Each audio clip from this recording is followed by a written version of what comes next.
Hi everyone and welcome back to my channel. In today's video I'm going to be taking you through 3 of the top reasons I see the club travel too far on the inside early into the takeaway. So let's get into it.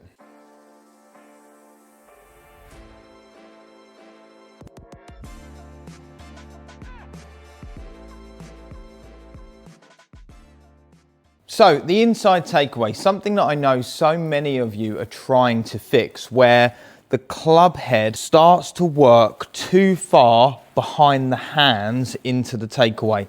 And this early movement where the club gets inside can be done for so many different reasons. And I think it's important you try and highlight the one that is relevant to you. But also, why is it such an issue? And I'm going to be taking you through that as well. And for me, there are 2 main reasons. The first one is if I take the club too far on the inside and it continues on that trajectory, there is a good chance it is going to go too far behind me and I'm really going to struggle to recover from there. So as the club starts to work too far behind my knees, but back, I'm going to struggle to get that club back out in front of me, and I could return it too far from behind me and swing the club in excess out to the right. So one of the biggest issues it can cause getting it too far behind you is as I start to work this club back, the club or shaft is too flat now. So let's just say the shaft pointing somewhat at the ball line is a good place to be, or where I roughly want it. Whereas we can get the shaft too flat like this, and remember we're playing a sport that's on the floor. So if I take this club too far behind me and it works too flat, I am going to have to then come over the top. I'm going to have to do something to steepen the shaft in an effort to make that downward attack and get the club back on plane. So I'm going to start with the main reason that I see a lot of people come into the studio and they swing the club too flat or too far from the inside, and that is because they turn their shoulders too flat. Now, what actually happens in the backswing is we obviously bend forward, but then the shoulders don't just turn, they actually tilt and turn. And without any tilt, I couldn't position myself towards the golf ball. So into the backswing, my left shoulder would start to move down and amount. So certainly from a face-on point of view, my left shoulder is lower than my right as I start to rotate. And we call this left bend, and we have to have an amount of left bend while we rotate to be able to maintain some sort of posture.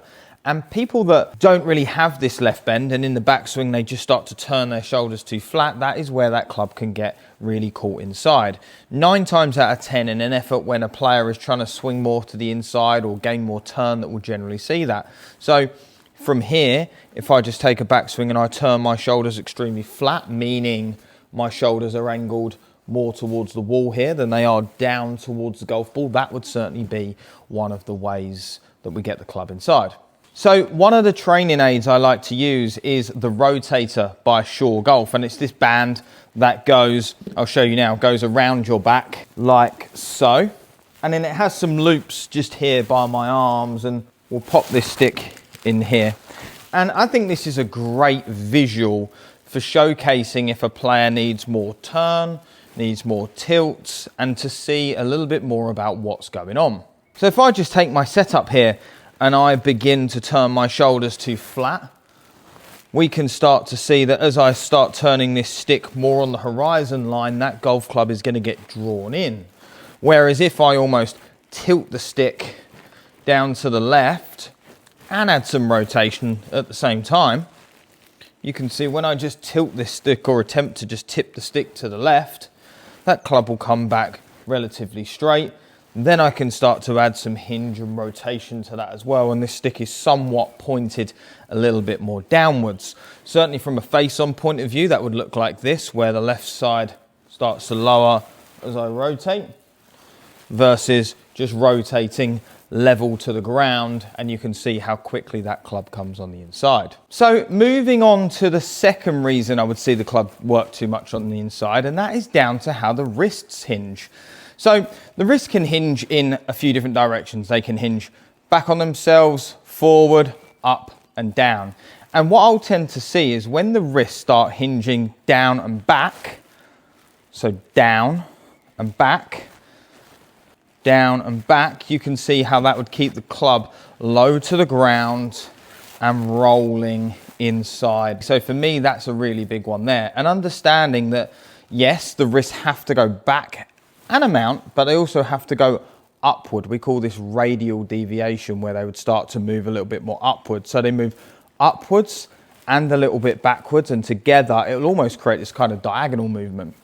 Now, how I like to teach this, or have a little bit more awareness of the wrist, is I would grab a T-peg and I would place that just in the end of the golf club, sticking out an amount. And into the takeaway, I would try and get that T-peg pointing somewhat back at my belt line as I turn away. So if I start to hinge too quickly, you can now see that that T-peg is pointing way off in that direction.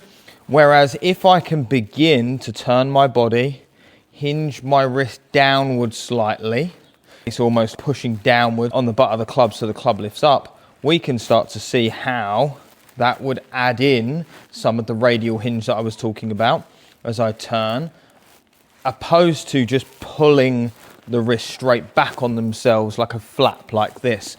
So I would work back here, pointing that golf club at myself, and then from here, I would then maybe turn and hit a shot from there. So albeit not my best shot there, it doesn't really matter when trying to perform some of these drills. Turning back, making sure the wrists are in good stead, turn and hit. And again, when I'm trying to work on this stuff, it doesn't matter too much if the shots are really good or really bad. I just want to make sure that I can understand where to put that golf club in the backswing. So one of the final reasons I would tend to see the club work too far from the inside is the aggressive amount of forearm rotation into the backswing. So as a right-hander, if I put my arms out in front of me and I excessively rotate my arms to the right of me, that can really cause it. So as I set myself up here and I start moving my body, if I roll my arms to the right, like I had a steering wheel and I was moving it to 3 o'clock, and I did that early in the swing, now there has to be an element of rotation of the forearms, but if I start moving the forearms early in the swing and I don't move my body, you can see my left arm pitches off me. I would roll the face not only open, but behind me. So this whole arm is working more in this direction. So as I start to turn back, you can see that happen. And my solution for this is quite a simple one. Again, a nice visual of, similar to the shoulders, feeling like the right forearm is above the left for longer, certainly into the takeaway area. So as I start to take my club away and I get this back to shaft parallel, we can certainly see that my right arm is fractionally above my left arm here. Whereas if I had rolled it, we may well have seen that change. So from a face-on perspective here, I would always say if we hide the right arm behind the left, that would be a poor thing to do early in the swing. So right now you probably can't see my right arm. If not, it's underneath the left. Whereas I want to make sure that my right arm is visual to the camera, my left arm is underneath my right for a little longer. Now, if I turn my rib cage and I do that, we can really start to see how that would keep the club face a little bit more organized and keep the shaft or right arm a little bit more on top rather than rolling behind. So again, I quite like the idea of keeping the inside of my elbow facing down to the ground for a little longer, and I think that's going to have a really good reaction on the club face as much as it would whipping that club on the inside. So I would say there are certainly more reasons to why we would see the club travel on the inside, but these are the most common ones that I see come in on the lesson tee. So I'm hoping that video made a lot of sense, and if you did enjoy it, please give it the thumbs up, and if you could subscribe, it would really mean a lot. Thanks, and I'll see you all soon.